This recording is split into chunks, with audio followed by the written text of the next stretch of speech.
ഇപ്പോൾ എല്ലാ പ്രേക്ഷകർക്കും ഗുഡ് നൈറ്റ് വിത്ത് പ്രസിഡന്റ് പ്രവിധയിലേക്ക് സ്വാഗതം.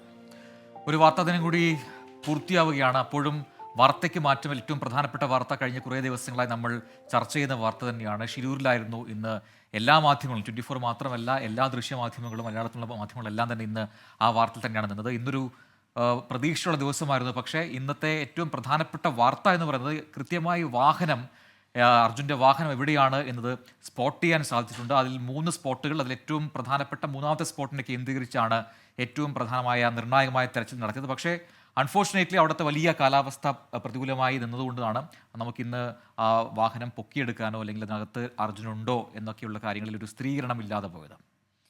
ഇതുൾപ്പെടെയുള്ള മറ്റ് വിശദമായ വാർത്തകൾ നമുക്ക് പരിശോധിക്കാം. എല്ലാ പ്രേക്ഷകർക്കും ഒരിക്കൽ കൂടി സ്വാഗതം. ആദ്യം തലക്കെട്ടുകൾ. You are watching 24 from News Headquarters, Kochi. ഷിരൂരിലെ രക്ഷാദൗത്യം 10ാം ദിവസവും ലക്ഷ്യം കണ്ടില്ല. ശക്തമായ സിഗ്നൽ ലഭിച്ച സ്പോട്ട് 3യിലേക്ക് എത്താൻ കഴിയാതെ ദൗത്യസംഘം. പെരുമഴയും ഗംഗാവലി നദിയിലെ കുത്തൊഴുക്കും വെല്ലുവിളി. ട്രക്ക് കണ്ടെത്തിയത് കരയിൽ നിന്ന് 50 മീറ്റർ അകലെ. തടിയും ട്രക്കും വേർപെട്ടു. ട്രൈ ചെയ്തു. കാരണം we know that thermal imaging is only there for body which is generating temperature. ആ ടെമ്പറേച്ചർ ജനറേറ്റിംഗ് ബോഡി അവിടെ ആവാൻ സാധ്യതയുണ്ടോ ഇല്ലയോ ആ ക്വസ്റ്റ്യൻ നമുക്ക് എല്ലാവർക്കും മൈൻഡിലുണ്ട്. ഐബോർഡ് പരിശോധനയിൽ മനുഷ്യ സാന്നിധ്യം കണ്ടെത്താനായില്ല.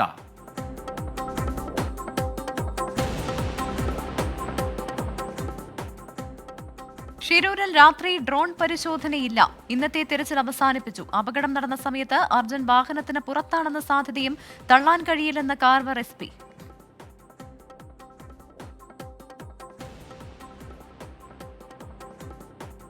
He may parked the vehicle there, came out, and as eyewitnesses, somebody just it is revealing of the investigation.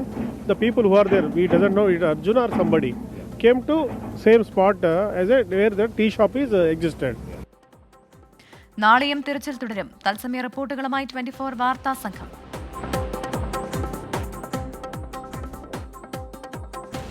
KPCC യോഗത്തിൽ VD സതീശന് രൂക്ഷ വിമർശനം. പ്രതിപക്ഷ നേതാവ് സമാന്തര രാഷ്ട്രീയ പ്രവർത്തനം നടത്തുന്നു.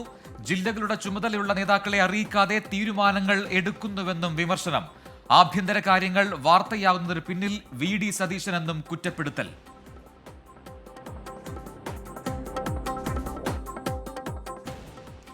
നേരിട്ടുള്ള വിദേശ സഹകരണത്തിന് IAS ഉദ്യോഗസ്ഥയെ നിയോഗിച്ച കേരള സർക്കാർ നടപടിക്കെതിരെ വിദേശകാര്യ മന്ത്രാലയം. കേന്ദ്ര സർക്കാർ വിഷയങ്ങളിൽ കൈകടത്തരുത് എന്ന മുന്നറിയിപ്പ്.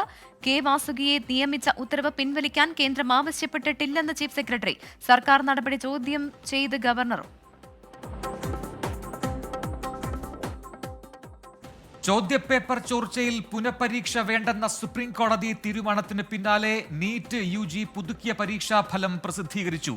1ാം റാങ്ക് നഷ്ടമായത് 44 പേർക്ക്. പുതിയ പട്ടിക തെറ്റായ ഉത്തരങ്ങൾക്ക് നൽകിയ അധിക മാർക്ക് കുറച്ച്. നീറ്റ് കൗൺസിലിംഗിന്റെ സമയക്രമം ഉടൻ പ്രഖ്യാപിക്കുമെന്ന് നാഷണൽ ടെസ്റ്റിംഗ് ഏജൻസി.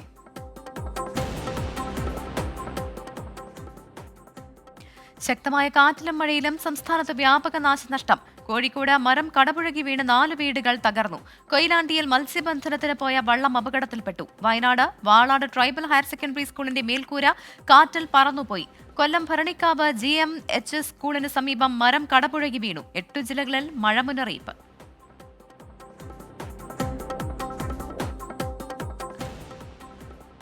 ധാതു ഖനനത്തിന് സംസ്ഥാനങ്ങൾക്ക് നികുതി ഈടാക്കാമെന്ന സുപ്രീം കോടതി. ഖനന അനുമതിക്കുള്ള റോയൽറ്റി നികുതിയായി കണക്കാക്കാൻ കഴിയില്ല.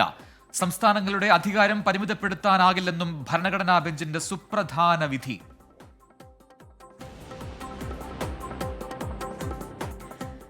രാഷ്ട്രപതി ഭവനിലെ 2 ഹാളുകളുടെ പേര് മാറ്റി. ദർബാർ ഹാളിന്റെ പേര് ഇനി ഗണതന്ത്ര മണ്ഡപം.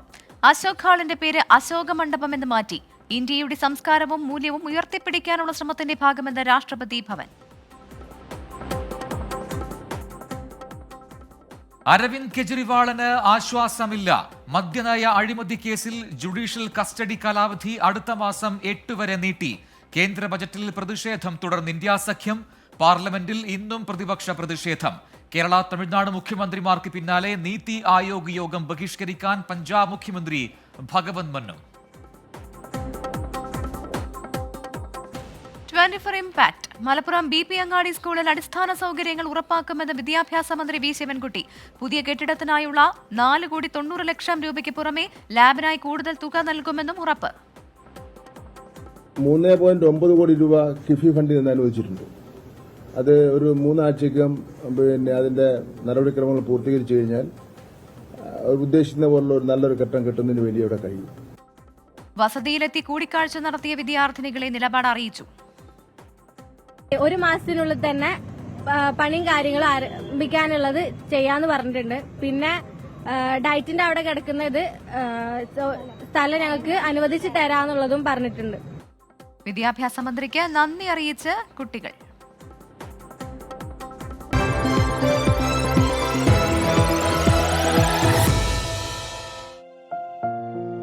ദിവസങ്ങളായി വലിയ പ്രതീക്ഷയിലായിരുന്നു നമ്മൾ. ഇന്നെങ്കിലും അർജുന്റെ ലോറി പുറത്തെടുക്കാനാകും, അർജുനെ കണ്ടെത്താനാകുമെന്നുള്ള പ്രതീക്ഷയിലായിരുന്നു. പക്ഷേ അവിടുത്തെ അനുകൂലമല്ലാത്ത കാലാവസ്ഥ അത് വലിയ പ്രതിസന്ധിയാണ് ഈ രക്ഷാപ്രവർത്തകരെ സംബന്ധിച്ച് ഉയർത്തുന്നത്. എന്തായാലും അർജുനായുള്ള തിരച്ചിൽ 11ാം ദിവസത്തിലേക്ക്.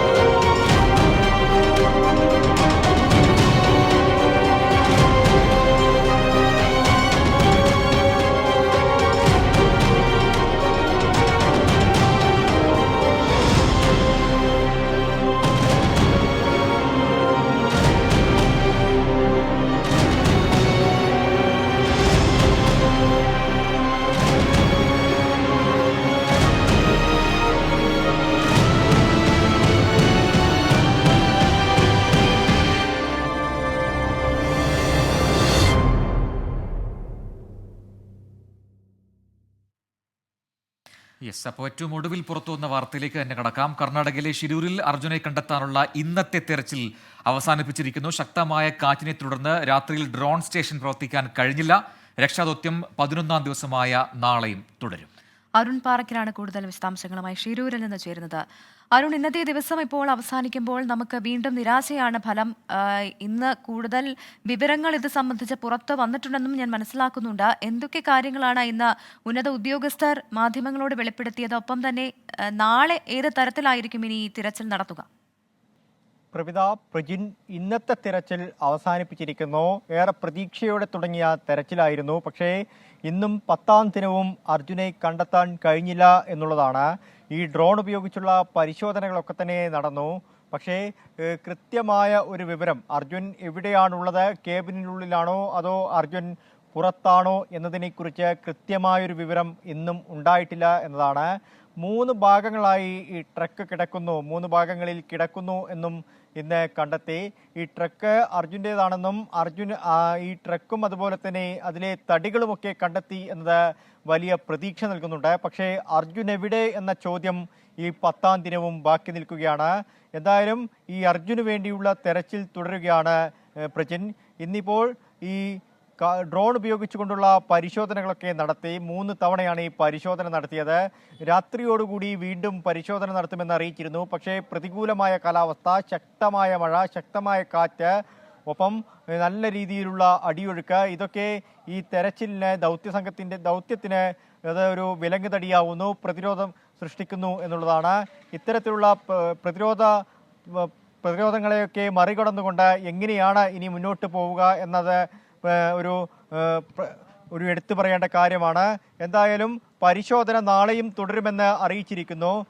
റിട്ടയർഡ് മേജർ ഇന്ദ്രപാലിന്റെ നേതൃത്വത്തിലുള്ള സംഘം അദ്ദേഹം ഇവിടെ തുടരുകയാണ്. ഒരുപക്ഷെ അദ്ദേഹം നാളെ ഡൽഹിയിലേക്ക് തിരിച്ചു പോകുമെന്ന് അറിയിച്ചിരുന്നു.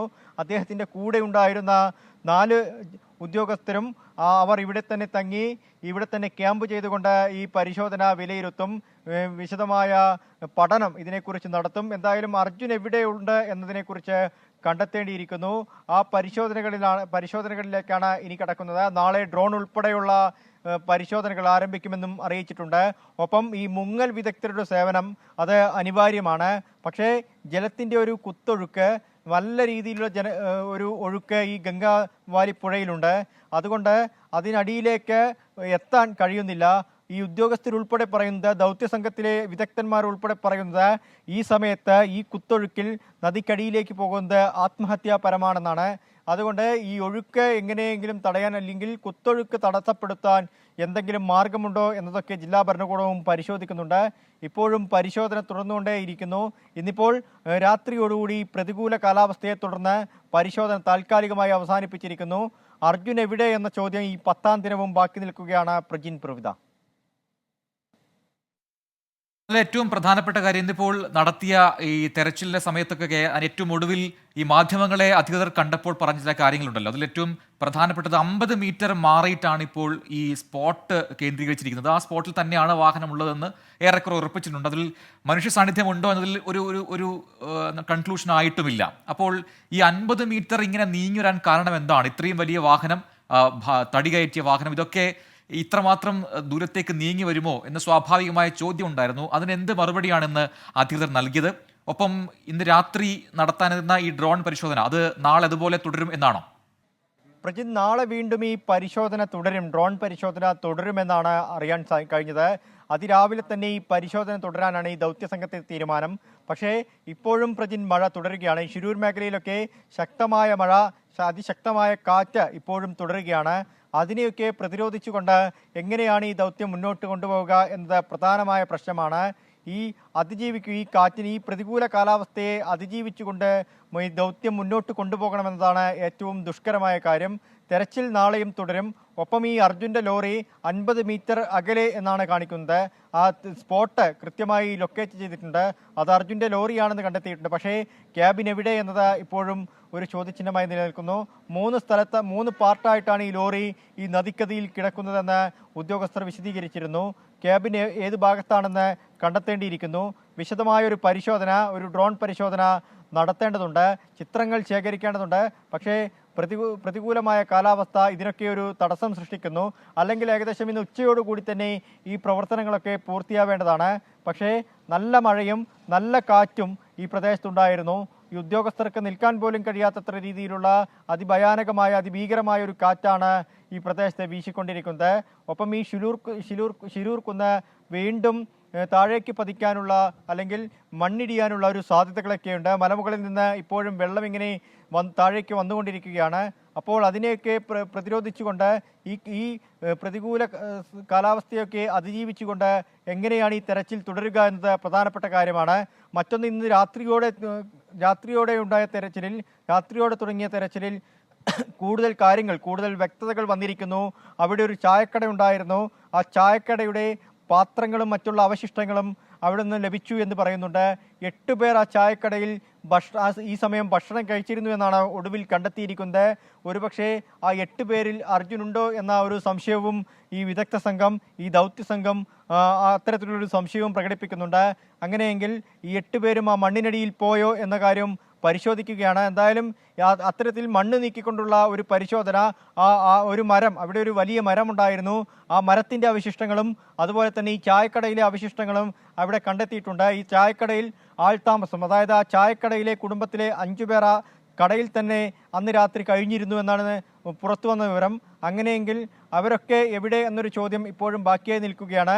അവർക്ക് വേണ്ടിയുള്ള മണ്ണ് നീക്കിയുള്ള പരിശോധന ഈ രാത്രിയിലും തുടരുന്നുണ്ട്. ഈ പ്രതികൂല കാലാവസ്ഥയൊക്കെ മാറ്റി നിർത്തിയാൽ, അല്ലെങ്കിൽ അതിനെയൊക്കെ അതിജീവിച്ചുകൊണ്ട് ഇനി എങ്ങനെ നാളെ മുന്നോട്ട് പോകും? ഡ്രോൺ ഉൾപ്പെടെയുള്ള പരിശോധന വീണ്ടും ആരംഭിക്കുമെന്നാണ് അറിയാൻ സാധിച്ചത്. പ്രജിൻ പ്രവിത. ഒപ്പം തന്നെ ഈ കാലാവസ്ഥയാണല്ലോ ഏറ്റവും പ്രശ്നമായി ഇവിടെ നിൽക്കുന്നത്. ഇന്ന് ഓറഞ്ച് അലേർട്ട് ആയിരുന്നു. നാളത്തെ കാലാവസ്ഥ എന്താണെന്നുള്ള അറിയിപ്പ് വന്നിട്ടുണ്ടോ? ഇത് സംബന്ധിച്ച് എന്താണ് അധികൃതർ പറയുന്നത്? ഒപ്പം തന്നെ ഈ കാലാവസ്ഥ പ്രതികൂലമായാൽ വീണ്ടും ഈ തിരച്ചിൽ നീണ്ടുപോകാനുള്ള സാധ്യതയുണ്ടോ?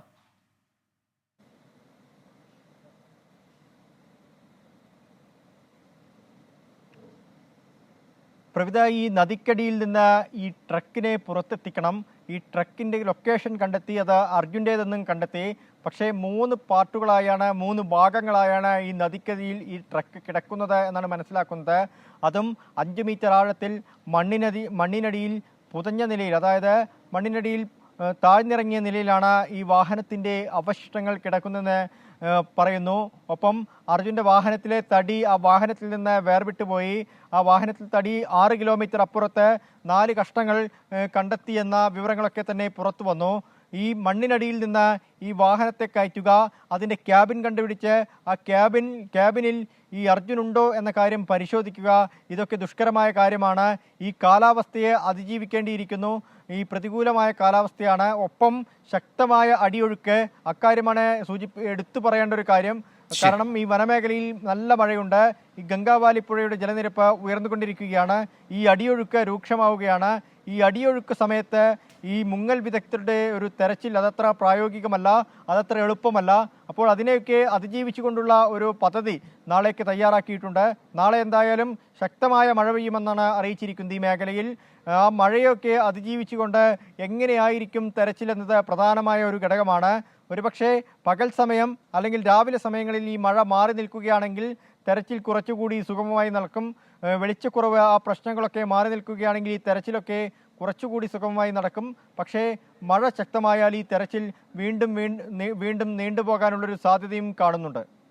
ശരി, അരുൺ പാറയ്ക്കലാണ് ഷിരൂരിൽ നിന്ന് വിശദാംശങ്ങൾ നൽകിയത്. എന്തായാലും ഈ അടിയൊഴുക്കാണ് ഏറ്റവും പ്രധാനപ്പെട്ട പ്രശ്നം. ഇന്നിപ്പോൾ കഴിഞ്ഞ ദിവസങ്ങളിലൊക്കെ അത് 15 നോട്ട്സ് ആയിരുന്നു ആ പുഴയിലെ അടിയൊഴുക്ക്. അതിന്ന് കുറഞ്ഞു വന്ന് 6 നോട്ട്സ് 6 നോട്ട്സ് വരെ എത്തി എന്നാണ് അധികൃതർ പറഞ്ഞത്. പക്ഷേ ഒരു സാധാരണഗതിയിൽ ഒരു മനുഷ്യന് ഈ ആഴങ്ങളിലേക്ക് പോയി അവിടെ വർക്ക് ചെയ്യാൻ ഏതാണ്ട് 2 നോട്ട്സ് അല്ലെങ്കിൽ 3, മാക്സിമം 3, ഏറ്റവും എക്സ്പേർട്സ് ആയിട്ടുള്ള ആൾക്കാർക്ക്, അതായത് ഈ നേവിയുടെയൊക്കെ ഡൈവേഴ്സിന് ഒരു 3 നോട്ട്സ് വരെ വേഗത്തിലുള്ള അടിയൊഴുക്കുണ്ടെങ്കിൽ പോലും അവിടെ എത്തി താഴേക്ക് ഇറങ്ങിച്ചെന്ന് വെള്ളത്തിനടിയിലേക്ക് പോയി രക്ഷാപ്രവർത്തനം നടത്താൻ സാധിക്കും. പക്ഷേ ഇതിപ്പോൾ 6 നോട്ട്സ് ആണ്, 6 നോട്ട്സ് പ്ലസ് എന്നാണ് പറയുന്നത്. അപ്പോൾ ശക്തമായ അടിയൊഴുക്കുണ്ട്. അപ്പോൾ മഴ മാറി നിന്നേ പറ്റുള്ളൂ, എങ്കിൽ മാത്രമാണ് ഈ വാഹനത്തിനൊക്കെ അടുത്തെത്താൻ നമുക്ക് കഴിയും. ഒരുപാട് പ്രേക്ഷകർ നമ്മളോട് ചോദിക്കുന്നത് പോലെ എന്തുകൊണ്ട് വാഹനം പുറത്തെടുക്കാൻ കഴിയുന്നില്ല, അവിടെ വാഹനം ഉണ്ടെന്ന് മനസ്സിലായി, പിന്നെ എന്താണ് അത് എടുക്കാത്തത്?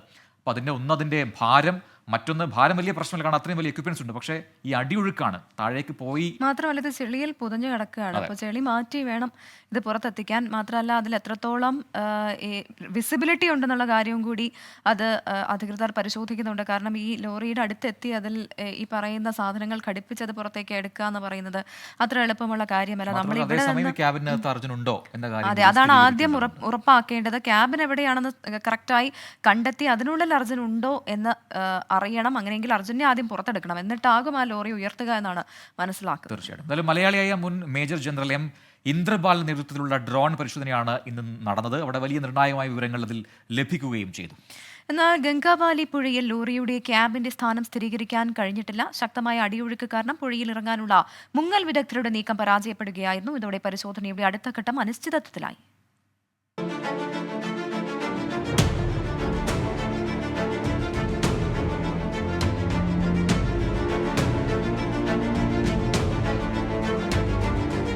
പത്താം ദിനവും അവസാനിക്കാത്ത കാത്തിരിപ്പ്. കലങ്ങിമറിഞ്ഞൊഴുകുന്ന ഗംഗാവലിപ്പുഴ. അതിശക്തമായ അടിയൊഴുക്കുമൂലം മുങ്ങൽ വിദഗ്ധർക്ക് പുഴയിലേക്ക് ഇറങ്ങാൻ സാധിച്ചില്ല. കരയിൽ നിന്ന് ഏകദേശം 20 മീറ്റർ മാറിയാണ് ലോറിയുള്ളതെന്ന് നേവിയുടെ സോണാർ പരിശോധനയിൽ ഇന്നലെ കണ്ടെത്തിയിരുന്നു. നദിയുടെ ഉപരിതലത്തിൽ നിന്ന് 5 മീറ്റർ ആഴമുണ്ട് ഇവിടെ. വെള്ളം കലങ്ങിയതിനാൽ അടിത്തട്ടിൽ കാഴ്ച തീർത്തും അവ്യക്തമാണ്. എന്നാൽ അടിത്തട്ടിലുള്ളത് അർജുൻ ഓടിച്ച ലോറി തന്നെയെന്ന് രക്ഷാസംഘം സ്ഥിരീകരിച്ചു. ഉച്ചയ്ക്ക് 1 മണിയോടെ ആരംഭിച്ച ഡ്രോൺ പരിശോധനയിൽ 3 ലോഹഭാഗങ്ങളുടെ ശക്തമായ സിഗ്നൽ ലഭിച്ചു. എന്നാൽ ലോറിയുടെ ക്യാബിൻ ഏത് എന്ന് സ്ഥിരീകരിക്കാൻ കഴിഞ്ഞില്ല. സിഗ്നൽ ലഭിച്ച 1ാമത്തെ കേന്ദ്രത്തിൽ നടത്തിയ തേർമൽ ഇമേജിംഗ് പരിശോധനയിൽ മനുഷ്യ ശരീരത്തിന്റെ സാന്നിധ്യം ഇതുവരെ കണ്ടെത്താൻ കഴിഞ്ഞിട്ടില്ല. ഡ്രൈവ് ചെയ്ത് നോക്കി, നമുക്ക് തെർമൽ ഇമേജിംഗിൽ ഒരു ഹീറ്റ് കിട്ടിയില്ല. രാത്രി ഒന്നുകൂടെ നോക്കും, just to make sure that just reassuring that thermal imaging നമ്മൾ, കാരണം തണുപ്പാവും രാത്രി. അപ്പോൾ എന്തെങ്കിലും ഒരു ഇതുണ്ടെങ്കിൽ ഹീറ്റ് ഉണ്ടെങ്കിൽ കിട്ടും. നേവൽ ഡൈവേഴ്സിൻ്റെ ഡിസൈൻഡ് കപ്പാസിറ്റിയാണ് 2 നോട്ട്സ്. അവർ 3 നോട്ട്സിലും ചിലപ്പോൾ ചെയ്യും, ജീവനം രക്ഷിക്കാനായിട്ട്, സ്വന്തം ജീവിതത്തിനെ റിസ്കിലിട്ടിട്ട്. അത് ഒരു എക്സ്ട്രീം കണ്ടീഷനിൽ. പക്ഷേ 6 നോട്ട്സ് 8 നോട്ട്സിൽ ഡൈവ് ചെയ്യുക പറഞ്ഞാൽ സ്വന്തം ഓൾമോസ്റ്റ് സുസൈഡൽ പോലെ ആയിരിക്കും. അതേസമയം ശക്തമായ കാറ്റിനെ തുടർന്ന് ഡ്രോൺ സ്റ്റേഷൻ പ്രവർത്തിപ്പിക്കാൻ കഴിയാത്ത സാഹചര്യമാണ് നിലവിലുള്ളത്. ഗംഗാവലിപ്പുഴയിൽ അടിയൊഴുക്ക് ശക്തമായത് രക്ഷാപ്രവർത്തനത്തിന് കടുത്ത വെല്ലുവിളിയാണ്. 3 നോട്ട്സ് വരെയാണ് നാവികസേനയുടെ ഡൈവർമാർക്ക് മുങ്ങിത്തപ്പാൻ കഴിയുക. എന്നാൽ നിലവിൽ പുഴയിൽ 6 മുതൽ 8 നോട്ട്സാണ് അടിയൊഴുക്ക്. അതിൽ ഡൈവർമാരെ ഇറക്കുക ആത്മഹത്യാപരമാണെന്ന് രക്ഷാദൌത്യ സംഘം പറയുന്നു. Last we got, but as I told you that one is struck, one is that pole, and I am thinking that one more, that gas tanker cabin also may be there. That they will tonight they will work on that, and they will come to know, and they will give us a exact picture to the district administration and police department. ലോറിയുടെ ക്യാബിന്റെ സ്ഥാനം മനസ്സിലാക്കിയാൽ അതിൽ അർജുൻ ഉണ്ടോ എന്ന് മുങ്ങൽ വിദഗ്ധർ പരിശോധിക്കും. ഇത് സാധ്യമായില്ലെങ്കിൽ നാളെ ലോറി ഉയർത്തി പരിശോധിക്കും.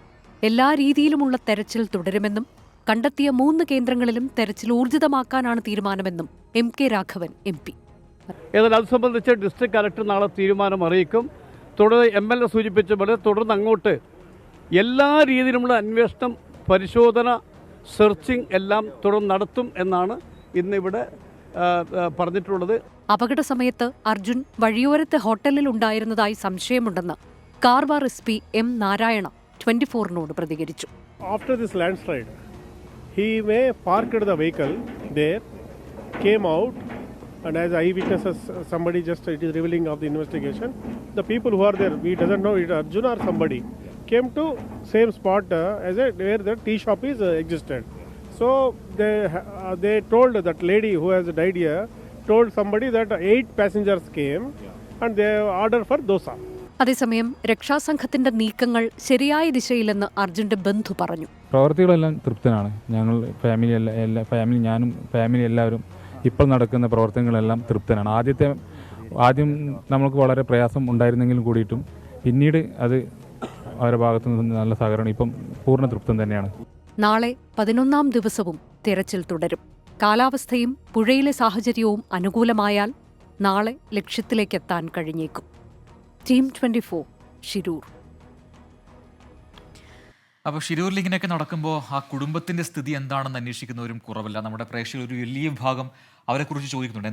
എന്തായിരിക്കും അവരുടെ അവസ്ഥ, അവരുടെ സങ്കടം, അവരുടെ വിഷമം, അത് എത്രമാത്രമായിരിക്കും എന്ന് പറയുമ്പോഴും മറുഭാഗത്ത് ആ കുടുംബത്തിനെതിരെ വലിയ രീതിയിൽ സൈബർ ആക്രമണം നടക്കുന്നു. നമ്മുടെ മലയാളികൾ കഴിഞ്ഞ ദിവസങ്ങളിലൊക്കെ വലിയ മലയാളി സ്നേഹം അതോടെ അതിലൊക്കെ ഊറ്റം കൊള്ളുന്നുണ്ടായിരുന്നു. പക്ഷേ ഈ തരത്തിലുള്ള ചിലർ അത് നമുക്ക് ആകെ നാണക്കേട് ഉണ്ടാക്കുന്ന ഒന്നാണ്. പ്രത്യേകിച്ച് ഈ കുടുംബത്തിന് നേരെ വലിയ സൈബർ ആക്രമണം. അതും ആലോചിക്കണം, നമുക്കൊക്കെ ഇത്രയധികം ആദ്യം അർജുൻ എന്ത് സംഭവിച്ചുവെന്ന് അറിയാനുള്ള ഒരു ആകാംക്ഷയുമുണ്ടെങ്കിൽ അവരുടെ അവസ്ഥ അത് എന്തായിരിക്കും. ആ സമയത്ത് ആ അമ്മ പറഞ്ഞ കാര്യമാണ്. മാത്രമല്ല അന്ന് എൻകൗണ്ടർ പ്രൈമിൽ നമ്മുടെ അതിഥിയായി എത്തിയത് അർജുൻ്റെ ഇളയ സഹോദരിയായിരുന്നു. അഭിരാമി അപ്പോൾ പറയുന്നുണ്ടായിരുന്നു, അമ്മ സങ്കടം കൊണ്ട് പറഞ്ഞതാണ്, സൈനികർ വേണ്ടത്ര എക്യുപ്മെന്റ്സ് ഒന്നും എത്തിച്ചിട്ടില്ല എന്നുള്ളത് അമ്മ സങ്കടം കൊണ്ട് പറഞ്ഞതാണ് എന്ന് ആ കുട്ടി എടുത്തെടുത്ത് പറയുന്നുണ്ടായിരുന്നു. പക്ഷെ അത് ഈ സൈബർ ആക്രമണത്തിനൊക്കെ മുന്നേ ആണ് കേട്ടോ. ഒരുപക്ഷെ ആ കുട്ടി അത് കുറച്ചും കൂടി പ്രാക്ടിക്കലായ രീതിയിലാണ് അന്ന് നമ്മളോട് സംസാരിച്ചത്. പക്ഷേ അമ്മയുടെ സങ്കടം അത് അങ്ങനെ ആകില്ല. അത് ഒരുപക്ഷെ അത് പ്രേക്ഷകർക്ക് മനസ്സിലാക്കാനും സാധിക്കും. ആ ഒരു അവസരത്തിലാണ് ഇങ്ങനെയൊരു വാർത്ത എല്ലാവരെയും ഞെട്ടിച്ചുകൊണ്ട് പുറത്തു വന്നത്. കുടുംബത്തിന് നേരെ കടുത്ത സൈബർ ആക്രമണമാണ് ഉണ്ടായത്. കുടുംബം നടത്തിയ വാർത്താ സമ്മേളനത്തെ ചില ഭാഗങ്ങൾ തെറ്റായി വ്യാഖ്യാനിച്ചാണ് ചിലർ അധിക്ഷേപം നടത്തുന്നത്. ഇപ്പോഴും വ്യാജ പ്രചാരണത്തിനെതിരെ കുടുംബവും ഡിവൈഎഫ്ഐയും പരാതി നൽകിയിട്ടുണ്ട്. സൈന്യം രക്ഷാപ്രവർത്തനം ആരംഭിച്ച ദിവസം കുടുംബം നടത്തിയ വാർത്താ സമ്മേളനത്തിലെ പരാമർശങ്ങൾ ചൂണ്ടിക്കാട്ടിയാണ് വ്യാപകമായ സൈബർ ആക്രമണം. അർജുന്റെ അമ്മയുടെ സഹോദരിയുടെ ശബ്ദം എഡിറ്റ് ചെയ്ത് മാറ്റിയാണ് സോഷ്യൽ മീഡിയയിൽ പ്രചരിപ്പിക്കുന്നത്. അമ്മ വൈകാരികമായി നടത്തിയ പരാമർശങ്ങൾക്കെതിരെയും ദുഷ്പ്രചാരണങ്ങളുണ്ടായി. ഇതോടെയാണ് കുടുംബം സൈബർ സെല്ലിൽ പരാതി നൽകിയത്. വ്യാജ വീഡിയോകൾ വന്ന സോഷ്യൽ മീഡിയ അക്കൗണ്ടുകൾ കേന്ദ്രീകരിച്ച് പോലീസ് അന്വേഷണം തുടങ്ങി. അർജുന്റെ കുടുംബത്തിനെതിരായ സൈബർ ആക്രമണം ഗൗരവമുള്ളതാണെന്ന് മന്ത്രി PA മുഹമ്മദ് റിയാസ് പറഞ്ഞു. ഒരു തരത്തിലും അംഗീകരിക്കാൻ വേണ്ടി പറ്റാത്തതാണ്. ഇങ്ങനെ മനുഷ്യന്മാരുണ്ടല്ലോ എന്നുള്ളതാണ്.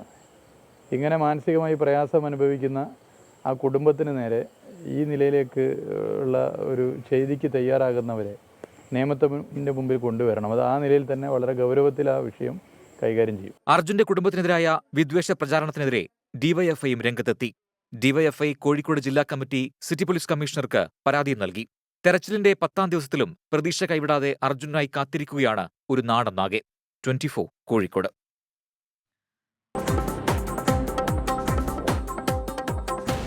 ഷിരൂരിലെ രക്ഷാദൌത്യം 10ാം ദിവസവും ലക്ഷ്യം കണ്ടില്ല. ശക്തമായ സിഗ്നൽ ലഭിച്ച സ്പോട്ട് 3യിലേക്ക് എത്താനാകാതെ ദൌത്യസംഘം. പെരുമഴയും ഗംഗാവലി നദിയിലെ കുത്തൊഴുക്കും വെല്ലുവിളി. ട്രക്ക് കണ്ടെത്തിയത് കരയിൽ നിന്ന് 50 മീറ്റർ അകലെ.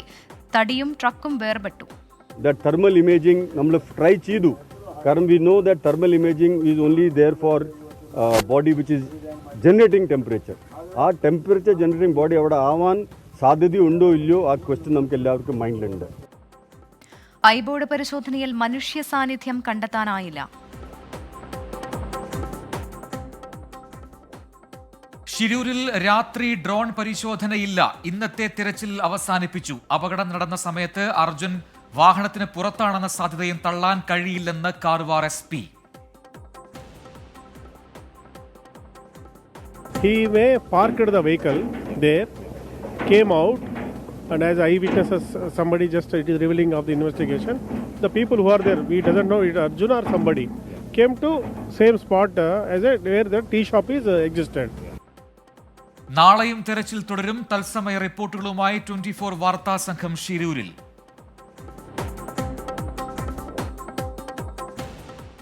KPCC യോഗത്തിൽ VD സതീശന് രൂക്ഷ വിമർശനം. പ്രതിപക്ഷ നേതാവ് സമാന്തര രാഷ്ട്രീയ പ്രവർത്തനം നടത്തുന്നു.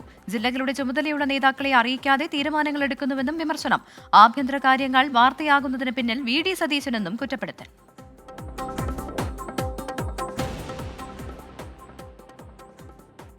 നേരിട്ടുള്ള വിദേശ സഹകരണത്തിന് IAS ഉദ്യോഗസ്ഥയെ നിയോഗിച്ച കേരള സർക്കാർ നടപടിക്കെതിരെ വിദേശകാര്യ മന്ത്രാലയം. കേന്ദ്ര സർക്കാർ വിഷയങ്ങളിൽ കൈകടത്തരുതെന്ന് മുന്നറിയിപ്പ്.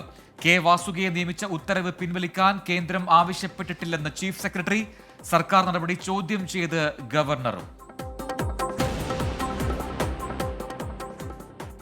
ശക്തമായ കാറ്റിലും മഴയിലും സംസ്ഥാനത്ത് വ്യാപക നാശനഷ്ടം. കോഴിക്കോട് മരം കടപുഴകി വീണ് 4 വീടുകൾ തകർന്നു. കൊയിലാണ്ടിയിൽ മത്സ്യബന്ധനത്തിന് പോയ വള്ളം അപകടത്തിൽപ്പെട്ടു. Wayanad Valad tribal higher secondary സ്കൂളിന്റെ മേൽക്കൂര കാറ്റിൽ പറന്നുപോയി.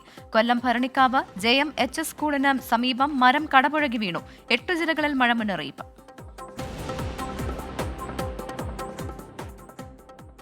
ധാതു ഖനനത്തിന് സംസ്ഥാനങ്ങൾക്ക് നികുതി ഈടാക്കാമെന്ന് സുപ്രീം കോടതി. ഖനന അനുമതിക്കുള്ള റോയൽറ്റി നികുതിയായി കണക്കാക്കാനാകില്ല. സംസ്ഥാനങ്ങളുടെ അധികാരം പരിമിതപ്പെടുത്താനാകില്ലെന്നും ഭരണഘടനാ ബെഞ്ചിന്റെ സുപ്രധാന വിധി.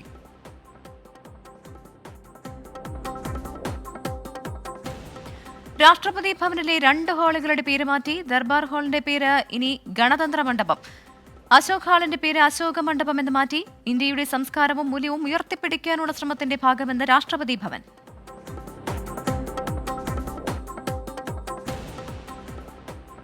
അരവിന്ദ് കെജ്രിവാളിന് ആശ്വാസമില്ല. മദ്യനയ അഴിമതി കേസിൽ ജുഡീഷ്യൽ കസ്റ്റഡി കാലാവധി അടുത്ത മാസം 8 വരെ നീട്ടി. കേന്ദ്ര ബജറ്റിൽ പ്രതിഷേധം തുടർന്ന് ഇന്ത്യ സഖ്യം. പാർലമെന്റിൽ ഇന്നും പ്രതിപക്ഷ പ്രതിഷേധം. കേരള തമിഴ്നാട് മുഖ്യമന്ത്രിമാർക്ക് പിന്നാലെ നീതി ആയോഗ് യോഗം ബഹിഷ്കരിക്കാൻ പഞ്ചാബ് മുഖ്യമന്ത്രി ഭഗവന്ത് മന്നും. 24 ഇംപാക്ട്. മലപ്പുറം BP അങ്ങാടി സ്കൂളിൽ അടിസ്ഥാന സൗകര്യങ്ങൾ ഉറപ്പാക്കുമെന്ന് വിദ്യാഭ്യാസ മന്ത്രി വി ശിവൻകുട്ടി. പുതിയ കെട്ടിടത്തിനായുള്ള 4.9 കോടിക്ക് പുറമെ ലാബിനായി കൂടുതൽ തുക നൽകുമെന്നും ഉറപ്പ്. 3.9 കോടി രൂപ കിഫി ഫണ്ടിൽ നിന്ന് അനുവദിച്ചിട്ടുണ്ട്.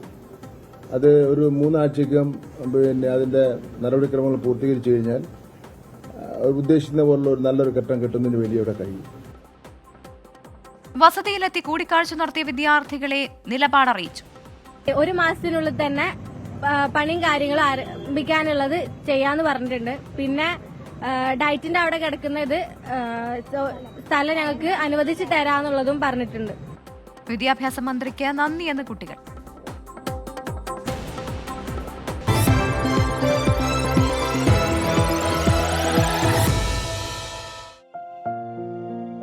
നിരവധി പ്രേക്ഷകരുടെ കമന്റ്സ് ഇപ്പോൾ വരുന്നുണ്ട്. അല്പസമയം മുൻപ് നമ്മൾ സംപ്രേഷണം ചെയ്ത റിപ്പോർട്ടിന്റെ തന്നെ ചുവടെ കുറേ കമന്റ്സ് ഇങ്ങനെ വരുന്നുണ്ട്. പ്രത്യേകിച്ച് അർജുന്റെ കുടുംബത്തിനെതിരായ സൈബർ ആക്രമണത്തിനെതിരെയാണ് പല കമന്റ്സും ഉള്ളത്.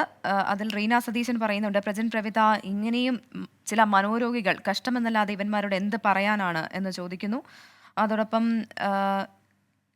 സുലൈമാൻ എന്നും നമുക്ക് കമന്റ് ചെയ്യാറുള്ള ആളാണ്. അദ്ദേഹത്തിന്റെയും കമന്റ് വരുന്നുണ്ട്. മറ്റൊരു കമന്റ് ലീന ജോയ് പറയുന്നുണ്ട്, സഹായത്തിനായി മലയാളികൾ അവിടെ ചെന്ന് കഴിഞ്ഞപ്പോൾ മലയാളികളെയും പറഞ്ഞുവിടുകയും ചെയ്യുന്നു, എന്നിട്ട് ഒന്നും കണ്ടുപിടിക്കുന്നില്ല. അങ്ങനെയല്ല ലീന, അത് അവിടെ ഇപ്പോൾ ആർമിയാണ് ഇതിൻ്റെ എല്ലാ നേതൃത്വവും ഏറ്റെടുക്കുന്നത്. കൃത്യമായൊരു പ്രോട്ടോക്കോൾ ഉണ്ട്. അപ്പോൾ ആ സ്ഥലങ്ങളിലേക്ക് മറ്റുള്ളവർക്ക് പ്രവേശനമില്ല. അത് എല്ലായിടത്തും ആ രീതിയിൽ തന്നെയാണ് അവരുടെ റെസ്ക്യൂ ഓപ്പറേഷൻസ് നടത്താറുള്ളത്. അതെ, അതോടൊപ്പം റോൺ പറയുന്നുണ്ട്, പേരെടുക്കാനും പേര് കളയാനും ബെസ്റ്റാണ് മലയാളി, സോ സാഡ് എന്ന് പറയുന്നു. യെസ്, ഇപ്പോൾ ലഭിക്കുന്ന ഒരു വാർത്തയിലേക്ക് വളരെ പെട്ടെന്ന് പോകുന്നു. ജോലി സ്ഥലത്ത് സൂക്ഷിച്ചു പോയ ബൈക്ക് മോഷണം പോയി എന്നാണ് വാർത്ത. എറണാകുളം വളഞ്ഞമ്പലത്ത് നിന്നാണ് ബൈക്ക് മോഷണം പോയത്. പ്രതിക്ക് വേണ്ടിയുള്ള അന്വേഷണം ഊർജിതമാക്കി എസ് ശ്യാംകുമാർ കൊച്ചിയിൽ നിന്ന് ചേരുന്നുണ്ട്. ശ്യാം, ആ മേഖലയിലൊക്കെ ഒരുപാട് CCTV ക്യാമറകൾ ഉണ്ടല്ലോ, ഇത് പോലീസ് ശേഖരിച്ചിട്ടുണ്ടല്ലോ. ഇതിൽ പ്രതി ആരാണെന്ന് പോലീസിന് വ്യക്തമാകുന്നുണ്ടോ? ഇയാളെക്കുറിച്ച് എന്താണ് പോലീസ് പറയുന്നത്? പ്രജിൻ, പ്രവിത, ഈ കേസുമായി ബന്ധപ്പെട്ട CCTV ക്യാമറകൾ പരിശോധിച്ചുകൊണ്ട് തന്നെയാണ് അന്വേഷണം മുന്നോട്ട് പോകുന്നത്. ബൈക്ക് നഷ്ടപ്പെട്ട നിതിൻ ഫ്ലവേഴ്സ് USA സ്റ്റാഫാണ്. ഇദ്ദേഹം ഓഫീസ് സമയത്ത് അവിടെ ജോലി ചെയ്തുകൊണ്ടിരിക്കുന്ന സമയത്താണ് മോഷണം നടന്നിരിക്കുന്നത്. 24-ാം തീയതി രാത്രി 10-12 ഓഫീസ് പരിസരത്ത് നിന്ന് ബൈക്ക് മോഷണം പോയിരിക്കുന്നത്. അവിടെ മുഖം മറച്ചുകൊണ്ട് ഒരാൾ നടന്നു വരുന്നതും തൊട്ടു പിന്നാലെ ബൈക്ക് മോഷ്ടിച്ചുകൊണ്ട് പോകുന്നതും CCTV ക്യാമറയിലെ ദൃശ്യങ്ങളിൽ വ്യക്തമാണ്. ഈ ദൃശ്യങ്ങളിലടക്കമാണ് പോലീസിന് പരാതി നൽകിയത്. ഇതേ തുടർന്ന് പോലീസ് പ്രദേശത്തെ നിരവധി CCTVകൾ സമാനമായ സമയത്ത് പരിശോധിക്കുകയും ചില ദൃശ്യങ്ങൾ കണ്ടെത്തുകയും ചെയ്തിട്ടുണ്ട്. ഏതായാലും അന്വേഷണം പുരോഗമിക്കുന്നു എന്നുള്ളതാണ് സൗത്ത് പോലീസ് വ്യക്തമാക്കിയിരിക്കുന്നത്. എസ് ശ്യാംകുമാറാണ് കൊച്ചിയിൽ നിന്നും ആ വാർത്തയുടെ കൂടുതൽ വിവരങ്ങൾ. അതാണ്, ആ ബൈക്കാണ് മോഷണം പോയത്. അതിന്റെ ഒരു സ്റ്റില്ല് കൂടി പ്രേക്ഷകരിലേക്ക് 24 എത്തിക്കുകയാണ്. കമന്റ് ബോക്സിൽ ഇപ്പോഴും കമന്റുകൾ വന്ന് നിറയുന്നുണ്ട്. എല്ലാവരും അർജുൻ്റെ കാര്യം തന്നെയാണ് സംസാരിക്കുന്നത്. അർജുൻ ഇവിടെ കേരളത്തിലായിരുന്നു ഈ അപകടമെങ്കിൽ മുൻപേ തന്നെ ഇത് കണ്ടെത്താൻ കഴിയുമായിരുന്നു എന്നൊക്കെയുള്ള കമൻറ്റുകൾ ഇഷ്ടംപോലെ ആൾക്കാർ നൽകുന്നുണ്ട്. പക്ഷേ ഇത് എന്താണ് പറയുക, ഞാൻ ഇപ്പോൾ ഓർക്കുന്നത് പെട്ടെന്ന് അർജുൻ്റെ മൂത്ത സഹോദരി പറഞ്ഞൊരു കാര്യമാണ്. ഇതൊരു ഫെയ്റ്റാണ്, ഇതൊരു വിധിയാണ് എന്ന കാര്യം നമ്മൾ അങ്ങനെ വിധിയെയും പഴിക്കുന്നുണ്ട്. അങ്ങനെ സംഭവിച്ചു പോയി എന്ന് പറയുന്നു. ഒരുപക്ഷെ ഇതിൽ എടുത്തു പറയാനുള്ള കാര്യം ഒരൊറ്റ കാരണമുണ്ട്. അതായത് ആദ്യ സമയങ്ങളിൽ അവിടെ നടത്തിയ രക്ഷാപ്രവർത്തനം അത് തുലവും തുച്ഛമായിരുന്നു. അത് പറയാതെ വയ്യ, വീണ്ടും വീണ്ടും ആവർത്തിക്കുകയാണ്. അത് ആ സമയത്ത് കൃത്യമായൊരു ഇടപെടൽ ഉണ്ടായിരുന്നുവെങ്കിൽ ഇത് ഇത്രയും വലിയ ദുരന്തമായി മാറുമായിരുന്നില്ല എന്ന കാര്യത്തിൽ യാതൊരു സംശയവുമില്ല. മാത്രമല്ല, കൊങ്കൺ ഭൂപ്രകൃതി അതല്പം വ്യത്യസ്തമാണ്. അവിടുത്തെ കാറ്റ്, അതോടൊപ്പം തന്നെ ഈ നദികളുടെ ഒഴുക്ക്, മഴ, ഇതൊക്കെ നമ്മുടെ കേരളത്തിൽ നിന്ന് അല്പം വ്യത്യസ്തം കൂടിയാണ്. അപ്പോൾ അതുകൂടി മനസ്സിലാക്കി വേണം ഇപ്പോഴത്തെ രക്ഷാപ്രവർത്തനത്തെ നമ്മൾ വിലയിരുത്താൻ. അപ്പം ഇന്ന് അല്പസമയം മുൻപ് ഒരു രാഷ്ട്രീയ വാർത്തയിലേക്കാണ്. നമ്മൾ ഒരുപാട് വാർത്തകൾ എല്ലാ ദിവസവും വരുന്നുണ്ട്. ഏറ്റവും പ്രധാനപ്പെട്ട വാർത്തയായതുകൊണ്ടാണ് പ്രേക്ഷകർക്ക് അറിയുന്നത് പോലെ ഈ അർജുൻ്റെ രക്ഷാപ്രവർത്തനം, അർജുൻ്റെ തെരച്ചിൽ വാർത്തയിലേക്ക് നമ്മൾ പോകുന്നത്. അപ്പോൾ ഇന്ന് വന്ന ഈ പ്രധാനപ്പെട്ട രാഷ്ട്രീയ വാർത്തയിലേക്കാണ്. KPCC യോഗത്തിൽ പ്രതിപക്ഷ നേതാവ് VD സതീശന് നേരെ രൂക്ഷ വിമർശനമുണ്ടായി എന്നാണ് ആ വാർത്ത. പ്രതിപക്ഷ നേതാവ് സമാന്തര രാഷ്ട്രീയ പ്രവർത്തനം നടത്തുന്നു, ജില്ലകളുടെ ചുമതലയുള്ള നേതാക്കളെ അറിയിക്കാതെ തീരുമാനങ്ങൾ എടുക്കുന്നുവെന്നും വിമർശനമുയർന്നിട്ടുണ്ട്. സലീം മാലിക്കാണ് തിരുവനന്തപുരത്ത് നിന്നും കൂടുതൽ വിവരങ്ങളുമായി ചേരുന്നത്. സലീം, ഈ രീതിയിൽ പ്രതിപക്ഷ നേതാവിനെ KPCCയുടെ ഒരു യോഗത്തിൽ വിമർശിക്കുക, അതും ഈ രീതിയിൽ, എന്താണ് സാധാരണ ഒരു പ്രവർത്തകനെതിരെ പോലും ഉയർന്ന രീതിയിലുള്ള വിമർശനമാണ് ഉയർന്നിരിക്കുന്നത്.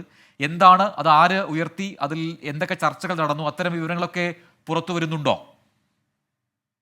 പ്രവിത, KPCC ജനറൽ സെക്രട്ടറിമാരായ MM നസീർ, പഴകുളം മധു തുടങ്ങിയ നേതാക്കളാണ് ഇന്ന് ചേർന്ന ഓൺലൈൻ യോഗത്തിൽ പ്രധാനമായും പ്രതിപക്ഷ നേതാവിനെതിരെ വലിയ വിമർശനവുമായി രംഗത്തെത്തിയത്. സമാന്തരമായി രാഷ്ട്രീയ പ്രവർത്തനം നടത്തുകയാണ് പ്രതിപക്ഷ നേതാവ് എന്നായിരുന്നു ആ വിമർശനം. മാത്രമല്ല, ഈ KPCCയുടെ അധികാരത്തിലാണ് പ്രതിപക്ഷ നേതാവ് കൈകടത്തുന്നത്. ജില്ലാ ചുമതലയുള്ള നേതാക്കളെ അറിയിക്കാതെ പല തീരുമാനങ്ങളും എടുക്കുന്നു. അത് ജില്ലകളുടെ താഴെത്തട്ടിലേക്ക് നടപ്പിലാക്കാൻ ശ്രമിക്കുന്നു. മാത്രമല്ല, കഴിഞ്ഞ ദിവസം പ്രതിപക്ഷ നേതാവിന്റെ തന്നെ പേഴ്സണൽ സ്റ്റാഫ് അംഗം അഡ്മിനായി ഒരു വാട്സാപ്പ് ഗ്രൂപ്പ് തുടങ്ങിയിരുന്നു. ഈ പ്രവർത്തകരെ ഉൾപ്പെടെ ആഡ് ചെയ്തുകൊണ്ടുള്ള ഒരു വാട്സാപ്പ് ഗ്രൂപ്പ് തുടങ്ങിയിരുന്നു. ഇത് പാർട്ടിയെ ക്ഷീണിപ്പിക്കലാണ്, പ്രധാനപ്പെട്ട നേതാക്കൾ അറിയാതെയുള്ള ഇടപെടൽ പാർട്ടിയെ ഹൈജാക്ക് ചെയ്യാനുള്ള ശ്രമമാണ് എന്നുള്ളതായിരുന്നു ഒരു വിമർശനം. മാത്രമല്ല, വയനാട്ടിലെ ചിന്തൻ ശിബിരത്തിന്റെ ശോഭ കെടുത്തിയത് VD സതീശനാണെന്ന വിമർശനവും ഉയർന്നു. യോഗത്തിലെ വിവരങ്ങൾ പുറത്തറിയിച്ചത് പ്രതിപക്ഷ നേതാവായിരുന്നു എന്നുള്ളതുൾപ്പെടെ അപക്വമായ പെരുമാറ്റവും പ്രവർത്തനവുമാണ് പ്രതിപക്ഷ നേതാവിന്റേത്. വാട്സാപ്പ് ഗ്രൂപ്പുകൾ വഴി സർക്കുലർ പുറപ്പെടുവിച്ചു തുടങ്ങിയ വലിയ ആരോപണങ്ങൾ പ്രതിപക്ഷ നേതാവിനെതിരെ പ്രധാനപ്പെട്ട നേതാക്കൾ ഉയർത്തി. പ്രതിപക്ഷ നേതാവ് ഈ യോഗത്തിൽ പങ്കെടുത്തിരുന്നില്ല. അതേസമയം ഇതുമായി ബന്ധപ്പെട്ട വാർത്തകൾ പുറത്തു വന്നതിന് പിന്നാലെ KPCCയുടെ ഭാഗത്ത് നിന്നൊരു നിഷേധക്കുറിപ്പ് പുറത്തു വന്നിട്ടുണ്ട്. ആരോഗ്യകരമായ ചർച്ചകൾ മാത്രമാണ് ഭാരവാഹി യോഗത്തിൽ ഉണ്ടായത്. അതിന് ഘടകവിരുദ്ധമായ വാർത്തകളൊക്കെ മാധ്യമ സൃഷ്ടിയാണ് എന്നുള്ള ഒരു വിശദീകരണമാണ് KPCCയുടെ ഭാഗത്ത് നിന്ന് ഉണ്ടാവുകയും ചെയ്തത്. അപ്പൊ എന്നാൽ ഈ വിഷയം ചർച്ചയായിട്ടുണ്ട് ആ യോഗത്തിൽ എന്ന കാര്യത്തിൽ സംശയമില്ല. അത് ഈ രീതിയിൽ മാധ്യമങ്ങൾ ആ രീതിയിൽ മാറ്റിയ എന്നൊരു വിശദീകരണം വന്നതോടുകൂടി അങ്ങനെ ആ വിഷയം ചർച്ചയായിട്ടുണ്ട് യോഗത്തിൽ. പക്ഷേ അതാണ് അതിൽ പ്രതിപക്ഷ നേതാവ് പ്രതികരിക്കുമോ ഇല്ലയോ എന്നൊക്കെ നമുക്ക് കാത്തിരുന്ന് കാണാം. സലീം മാലിക്കാണ് വിശദാംശങ്ങൾ നൽകിയത്. ഇനി കാലാവസ്ഥയുമായി ബന്ധപ്പെട്ട റിപ്പോർട്ട് നോക്കിയാൽ ശക്തമായ കാറ്റിലും മഴയിലും സംസ്ഥാനത്ത് വ്യാപക നാശനഷ്ടമാണ് റിപ്പോർട്ട് ചെയ്യുന്നത്. മരം കടപുഴകി വീണ് കോഴിക്കോട് 4 വീടുകൾക്കും പാലക്കാട് ധോണിയിൽ 1 വീടിനും കേടുപാടുണ്ടായി. ചുഴലിയിൽപ്പെട്ട മത്സ്യത്തൊഴിലാളികളെ സുരക്ഷിതമായി കരയിലെത്തിക്കുകയും ചെയ്തു. കോഴിക്കോട് കുതിരവട്ടം പൊറ്റമ്മൽ മേഖലയിൽ ശക്തമായ കാറ്റ് വ്യാപക നാശനഷ്ടം വിതച്ചു. കുതിരവട്ടം സ്വദേശി മോഹനന്റെ വീട് പൂർണ്ണമായും തകർന്നു. കുറ്റ്യാടി നാദാപുരം മേഖലയിലും വലിയ നാശമാണ് ഉണ്ടായിട്ടുള്ളത്. പുഴമൂലക്കൽ നാരായണന്റെ വീട് പൂർണ്ണമായും തകർന്നു. നാരായണന്റെ മകൾ സ്വപ്നയ്ക്ക് പരുക്കേറ്റു. താമരശ്ശേരി മേഖലയിലും അതിശക്തമായ കാറ്റാണ് വീശിയത്. മരങ്ങൾ പൊട്ടിവീണ് 2 വീടുകൾ ഭാഗികമായി തകർന്നു. കൊയിലാണ്ടി ഹാർബറിൽ നിന്ന് മീൻ പിടിക്കാൻ പോയി അപകടത്തിൽപ്പെട്ട 45 മത്സ്യത്തൊഴിലാളികളെയും രക്ഷപ്പെടുത്തി. ചുഴലിയിൽപ്പെട്ട് 3 വള്ളങ്ങൾ തകർന്നു. മരം വീണ് പാലക്കാട് ധോനി മൂലമ്പാടം സ്വദേശി പൊന്നന്റെ വീടാണ് തകർന്നത്. ശബ്ദം കേട്ട് വീട്ടുകാർ ഓടിമാറിയതിനാൽ വൻ ദുരന്തം ഒഴിവായി. വയനാട്ടിൽ ശക്തമായ കാറ്റിൽ Valad Edathana tribal higher secondary സ്കൂളിന്റെ മേൽക്കൂര പറന്നുപോയി. കൊല്ലം ഭരണിക്കാവ് JM ഹയർ സെക്കൻഡറി സ്കൂളിന് മുന്നിൽ നിന്ന കൂറ്റൻ മരം ഒടിഞ്ഞു വീണു. സ്കൂൾ വിടുന്നതിന് മിനിറ്റുകൾക്ക് മുമ്പാണ് അപകടം എന്നതിനാലാണ് വൻ ദുരന്തം ഒഴിവായത്. വിവിധ ബ്യൂറോകൾക്കൊപ്പം 24 കോഴിക്കോട്. ഇനി അല്പം പോസിറ്റീവായ ഒരു വാർത്തയിലേക്കാണ് നമ്മൾ പോകുന്നത്. അത് മറ്റൊന്നുമല്ല, സംസ്ഥാനത്ത് നിപ്പ ആശങ്ക ഒഴിയുന്നു എന്നതാണ്. 8 പേരുടെ പരിശോധനാ ഫലം കൂടി നെഗറ്റീവായതായി ആരോഗ്യമന്ത്രി വീണ ജോർജ് അറിയിച്ചിട്ടുണ്ട്. ഇതുവരെ 66 സാമ്പിളുകളാണ് നെഗറ്റീവായത്. പുതിയതായി 2 പേർ കൂടി അഡ്മിറ്റ് ആയിട്ടുണ്ട്. മഞ്ചേരി, കോഴിക്കോട് മെഡിക്കൽ കോളേജുകളിലായി 8 പേർ ചികിത്സയിൽ കഴിയുന്നുണ്ട്. നിലവിൽ 472 പേരാണ് നിലവിൽ സമ്പർക്ക പട്ടികയിലുള്ളത്. അതിൽ 220 പേർ ഹൈറിസ്ക് വിഭാഗത്തിലാണ്. നിപ പ്രതിരോധ പ്രവർത്തനങ്ങളുടെ ഭാഗമായി പാണ്ടിക്കാട്, ആനക്കയം പഞ്ചായത്തുകളിലെ ആരോഗ്യ പ്രവർത്തകരുടെ ഭവന സന്ദർശനം പൂർത്തിയാക്കി. ഇനി നമുക്ക് ഡോക്ടർ എന്താണ് പറയുന്നത് എന്ന് കേൾക്കാനുള്ള സമയമാണ്. പ്രത്യേകിച്ച് പലതരം പനികൾ കേരളത്തിൽ കഴിഞ്ഞ കുറച്ചു കാലമായി റിപ്പോർട്ട് ചെയ്യുന്നുണ്ട്. വെസ്റ്റ് നൈൽ പനി അത്തരത്തിലൊന്നാണ്. ഗുരുതരമായാൽ മരണകാരണമായേക്കാവുന്ന വെസ്റ്റ് നൈൽ പനിയെക്കുറിച്ചാണ് ഇന്ന് ഡോക്ടർ സൗമ്യ സരിൻ സംസാരിക്കുന്നത്. കാണാം ഡോക്ടറിൻ.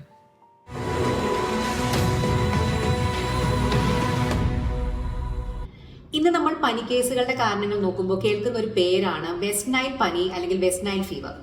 എന്താണ് ഈ വെസ്റ്റ് നൈൽ ഫീവർ? നമ്മൾ ജപ്പാൻ ജ്വരം, ജപ്പനൈസ് എൻകെഫലൈറ്റിസ് എന്നൊക്കെ കേട്ടിട്ടില്ലേ? അതിന്റെ വിഭാഗത്തിൽപ്പെട്ട, ആ വൈറസുകളുടെ വിഭാഗത്തിൽപ്പെട്ട ഒരു വൈറസാണ് വെസ്റ്റ് നൈൽ വൈറസ്. ഇതുണ്ടാക്കുന്ന ഒരു ഇൻഫെക്ഷനാണ് വെസ്റ്റ് നൈൽ ഫീവർ. ഇത് ഒരു മനുഷ്യരിൽ നിന്ന് മറ്റു മനുഷ്യരിലേക്ക് പകരുന്നത് നമ്മുടെ ഡെങ്കിപ്പനിയൊക്കെ പോലെ തന്നെ കൊതുക് കടിയിലൂടെയാണ്. ഏറ്റവും കോമൺ ആയിട്ട് ഇത് പകർത്തുന്നത് ക്യൂലെക്സ് കൊതുകുകളാണ്. അപ്പോൾ ഇതെങ്ങനെയാണ് അപകടകാരിയാവുന്നത് എന്ന് വെച്ച് കഴിഞ്ഞാൽ അധിക ശതമാനം കേസുകളിലും ഇത് ചെറിയ ഒരു ജലദോഷപ്പനി പോലെ വന്നു പോകുന്ന ഒരു പനിയാണ്. പലർക്കും സിംറ്റംസ് ഉണ്ടാവുക പോലുമില്ല. പക്ഷേ കുറച്ച് ഹൈ റിസ്ക് ആയിട്ടുള്ള ഗ്രൂപ്പുകളിൽ, പ്രത്യേകിച്ച് ഏജ് നല്ലപോലെ ആയ വൃദ്ധരായ ആളുകളിൽ, ഇമ്മ്യൂണോ കോംപ്രമൈസ്ഡ് ആയ ആളുകളിൽ, മാലിഗ്നൻസി അഥവാ ക്യാൻസർ ഉള്ളവരിൽ, അല്ലെങ്കിൽ അങ്ങനെയുള്ള ട്രീറ്റ്മെന്റ് എടുക്കുന്ന കീമോതെറാപ്പി, റേഡിയോതെറാപ്പി ഒക്കെ എടുക്കുന്ന ആളുകളിൽ, അതായത് അറ്റ് റിസ്ക് ആയിട്ടുള്ള ആളുകളിലാണ് പലപ്പോഴും ഇത് ഒരു മൂർച്ഛിക്കുന്ന ഒരവസ്ഥയിലേക്ക് പോകാറുള്ളത്. ഇതെങ്ങനെയാന്ന് വെച്ച് കഴിഞ്ഞാൽ ഇത് മൂർച്ഛിക്കുന്ന ഒരു അവസ്ഥ ഉണ്ടാവുന്നത് നമ്മുടെ നാഡീ ഞരമ്പുകളെയും തലച്ചോറിനെയും ഇത് ബാധിക്കുമ്പോഴാണ്. ഇത് തലച്ചോറിൽ മെനിഞ്ചൈറ്റിസ് അഥവാ എൻകെഫലൈറ്റിസ്, അതായത് തലച്ചോറിനെ പൊതിഞ്ഞിരിക്കുന്ന ഒരു പാളിയുണ്ട്, അതിലുള്ളൊരു ഇൻഫെക്ഷൻ ഇത് ഉണ്ടാക്കുന്നു. അങ്ങനെ തൽഫലമായിട്ട് തലച്ചോറിൽ അണുബാധയും തലച്ചോറിൽ നീർവീക്കവും ഉണ്ടാക്കുന്നു. തൽഫലമായിട്ട് നമ്മൾ പലപ്പോഴും കോമ സ്റ്റേറ്റിലേക്കും ചിലപ്പോൾ മരണത്തിലേക്കും പോകാനുള്ള സാധ്യത വളരെ കൂടുതലാണ്. അതുപോലെ തന്നെയാണ് ഇത് അക്യൂട്ട് ഫ്ലാസിഡ് പാരാലിസിസ് എന്ന് പറയുന്ന നമ്മുടെ നാഡീ ഞരമ്പുകൾക്ക് ക്ഷീണം ഉണ്ടാക്കുന്ന ഒരു അവസ്ഥയും ഇത് ഉണ്ടാക്കുന്നുണ്ട്. വളരെ റയറായിട്ട് ഹൃദയത്തെയും ഇത് ബാധിക്കാനുള്ള അവസ്ഥ വളരെ കൂടുതലാണ്. മയോകാർഡൈറ്റിസ്, അതായത് ഹൃദയത്തിന്റെ പമ്പ് ചെയ്യാനുള്ള കഴിവിനേക്ക് ഇത് ചിലപ്പോൾ വളരെ മോശമായിട്ട് ബാധിച്ചേക്കാം.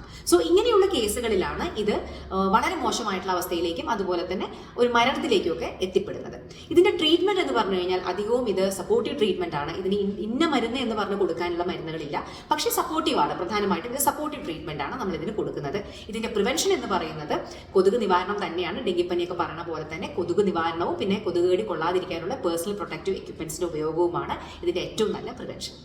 Welcome back to good night with Prajan and Pravitha. നമ്മൾ അവസാന ഘട്ടത്തിലേക്ക് വരുമ്പോഴാണ് നേരത്തെ പറഞ്ഞ വാർത്തയിലേക്ക് നമ്മൾ കടക്കുന്നത്. തിരുവനന്തപുരം മംഗലപുരത്തടക്കം ജനവാസ മേഖലയിലെത്തി ഭീതി പരത്തിയ കാട്ടുപോത്തിനെ മയക്കുവെടി വെച്ച് പിടികൂടി. മണിക്കൂറുകൾ നീണ്ട പരിശ്രമത്തിനൊടുവിലാണ് കാട്ടുപോത്തിനെ പിടികൂടിയത്. ആവശ്യമായ ചികിത്സ നൽകിയ ശേഷം ഉൾവനത്തിലേക്ക് തുറന്നുവിടും. കഴിഞ്ഞ ദിവസം രാത്രിയാണ് ഹോസ്റ്റലിൽ താമസിക്കുന്ന ടെക്നോസിറ്റിയിലെ ജീവനക്കാരും നാട്ടുകാരും പ്രദേശത്ത് കാട്ടുപോത്തിനെ കണ്ടത്. പിടികൂടാൻ ശ്രമം നടത്തിയെങ്കിലും വിജയിച്ചില്ല.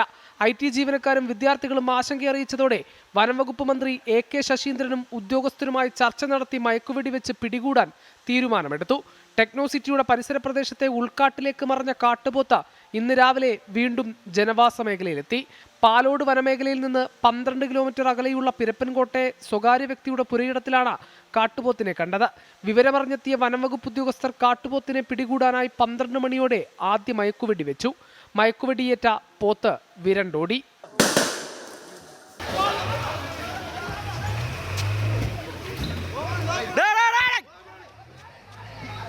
അഞ്ച് കിലോമീറ്ററോളം വിരണ്ടോടിയ പോത്തിനെ മരച്ചീനിത്തോട്ടത്തിലെത്തിയതിനു ശേഷമാണ് കീഴ്പ്പെടുത്താനായത്. കാട്ടുപോത്ത് വീണ്ടും രക്ഷപ്പെടാൻ ശ്രമിച്ചതോടെ രണ്ടാമതും മയക്കുവെടി. തുടർന്ന് മണിക്കൂറുകളോളം പണിപ്പെട്ടാണ് പോത്തിനെ JCBയുടെ സഹായത്തോടെ വനം വകുപ്പിന്റെ ലോറിയിൽ കയറ്റിയത്. കാട്ടുപോത്തിന് കാര്യമായ ആരോഗ്യ പ്രശ്നങ്ങളില്ലെന്ന് ഡോക്ടർമാർ അറിയിച്ചു. നിരീക്ഷണത്തിനു ശേഷം ഉൾവനത്തിലേക്ക് തുറന്നുവിടുമെന്ന് തിരുവനന്തപുരം DFO അനിൽ ആന്റണി. ഒന്ന് നിരീക്ഷണത്തിന് ശേഷം നമ്മൾ ഉടനെ തന്നെ റിലീസ് ചെയ്യുന്നുണ്ടാവും.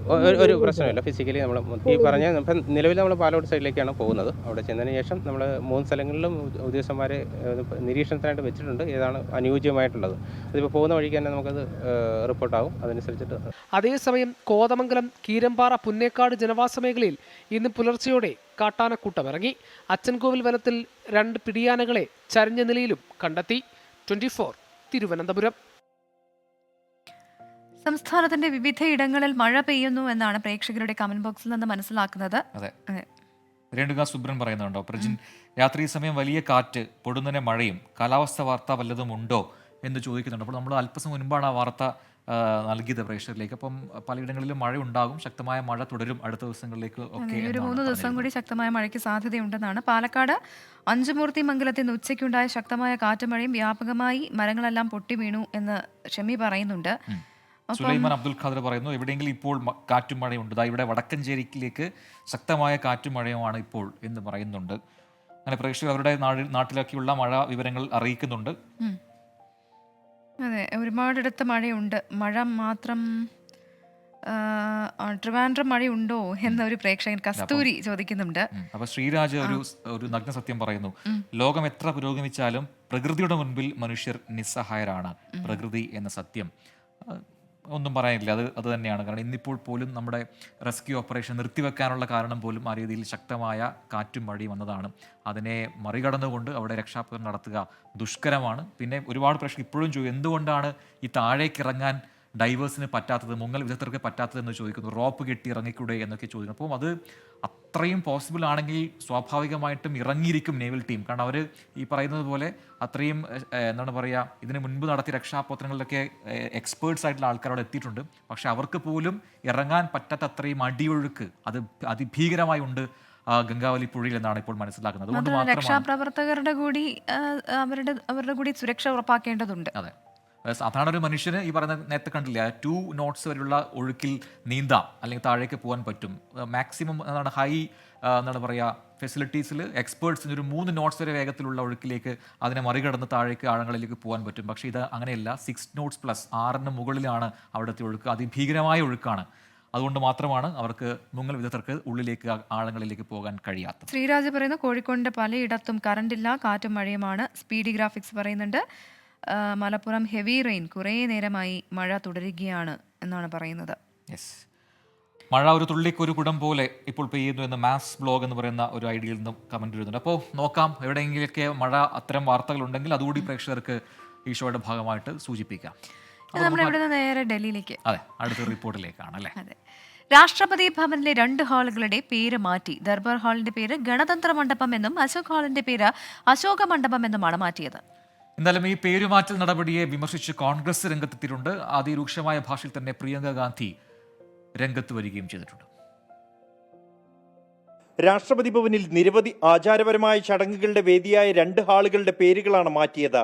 ദർബാർ ഹാളിന് ഗണതന്ത്ര മണ്ഡപം എന്നും അശോക് ഹാളിന് അശോക് മണ്ഡപം എന്നുമാണ് പേര് മാറ്റിയത്. രാജഭരണകാലത്തെയും ബ്രിട്ടീഷ് ഇന്ത്യയെയും ഓർമ്മിപ്പിക്കുന്ന പദമാണ് ദർബാർ എന്നും ഇന്ത്യ റിപ്പബ്ലിക് ആയതോടെ അതിന്റെ പ്രസക്തി നഷ്ടപ്പെട്ടെന്നുമാണ് ഉത്തരവിൽ വിശദീകരിക്കുന്നത്.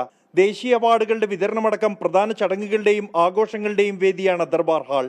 അശോക് ഹാളിന്റെ പേര് മാറ്റുന്നത് ഭാഷാ ഏകീകരണം ലക്ഷ്യം വെച്ചാണെന്നും ഉത്തരവിൽ പറയുന്നു.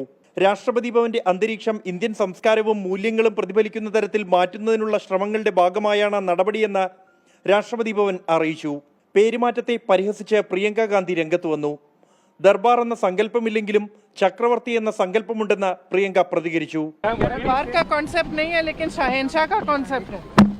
നേരത്തെ രാഷ്ട്രപതി ഭവനിലെ മുഗൾ ഗാർഡൻസ് അമൃതോദ്യാൻ എന്ന പുനർനാമകരണം ചെയ്തത് വിവാദമായിരുന്നു. 24 ഡൽഹി. യെസ്, അപ്പോൾ തിരികെ നമ്മൾ വാർത്തകളിലേക്ക് തിരികെ വരികയാണ്. അവസാന ഘട്ടത്തിലേക്ക് ഗുഡ് നൈറ്റ് ഷോ കടക്കുകയാണ്. ഒരുപാട് പേര് പ്രേക്ഷകർ ഇപ്പോഴും നമ്മുടെ കമൻറ്റ് ബോക്സിൽ കമൻറ്റുകൾ അയക്കുന്നുണ്ട്. എന്താണ് മഴ വാർത്തകളെ കുറിച്ച് പറയാത്തത്? അപ്പം പലയിടങ്ങളിലും കാറ്റുണ്ട് എന്ന് പറയുന്നുണ്ട്.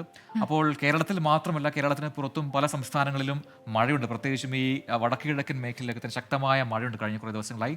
അതുമായി ബന്ധപ്പെട്ടൊരു വാർത്തയിലേക്കാണ്, പ്രത്യേകിച്ച് ഹിമാചൽ പ്രദേശിൽ. യെസ്, അവിടെ ശക്തമായ മഴയാണ്. കുളു മണാലിയിൽ മേഘവിസ്ഫോടനത്തെ തുടർന്ന് വെള്ളപ്പൊക്കമുണ്ടായി. മഹാരാഷ്ട്രയിൽ മഴ ശക്തമായതോടെ നിരവധി പ്രദേശങ്ങൾ വെള്ളത്തിലായി. മഴക്കെടുതിയിൽ പൂനെയിൽ 4 പേർ മരിച്ചു.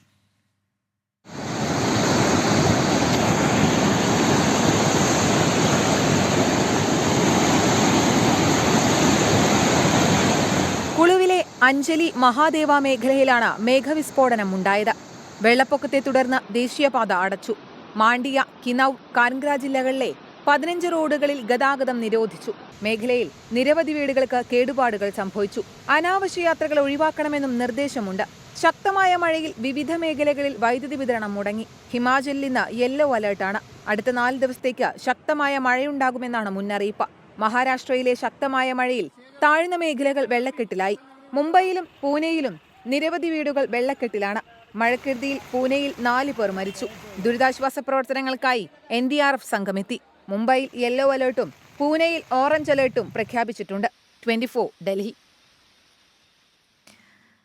അപ്പോൾ സംസ്ഥാനത്തും വലിയ രീതിയിൽ മഴയുണ്ട്. ശക്തമായ കാറ്റിൽ കൊല്ലം പുനലൂരിൽ വ്യാപക നാശമുണ്ടായി. ദേശീയപാതയിൽ തിരുമംഗലത്ത് മരങ്ങൾ കടപുഴകി.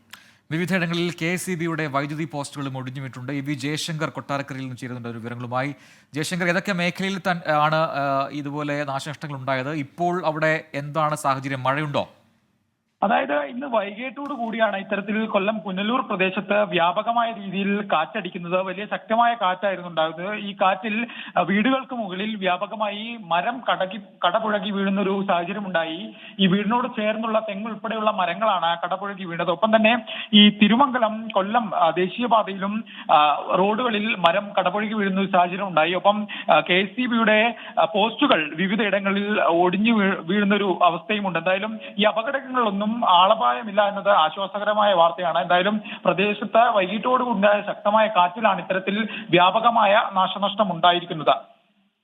ശരി, EV ജയശങ്കറാണ് കൊട്ടാരക്കരയിൽ നിന്ന് വിശദാംശങ്ങൾ നൽകിയത്.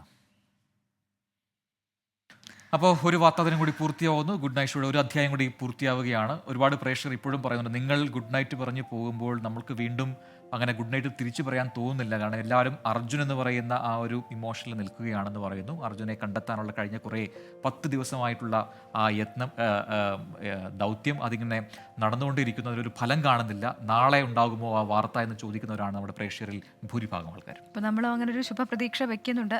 ശുഭപ്രതീക്ഷ എന്നാൽ ആ ലോറി വീണ്ടെടുക്കാനാകും, അല്ലെങ്കിൽ അർജുൻ അതിനകത്തുണ്ടോ എന്നുള്ള കാര്യത്തിൽ ഒരു സ്ഥിരീകരണം, അർജുനെ പുറത്തെടുക്കാനാകും, അത് കഴിയണമെന്ന് തന്നെയാണ് ഞങ്ങളുടെയും ആഗ്രഹം. അങ്ങനെ തന്നെ ഉണ്ടാകട്ടെ എന്ന് നമുക്കും ആഗ്രഹിക്കാം. തീർച്ചയായിട്ടും. അപ്പോൾ ഇന്ന് തൽക്കാലം ഇടപറയുകയാണ്. എല്ലാ പ്രേക്ഷകർക്കും ഒരു നല്ല രാത്രി ആശംസിക്കുന്നു. Good night.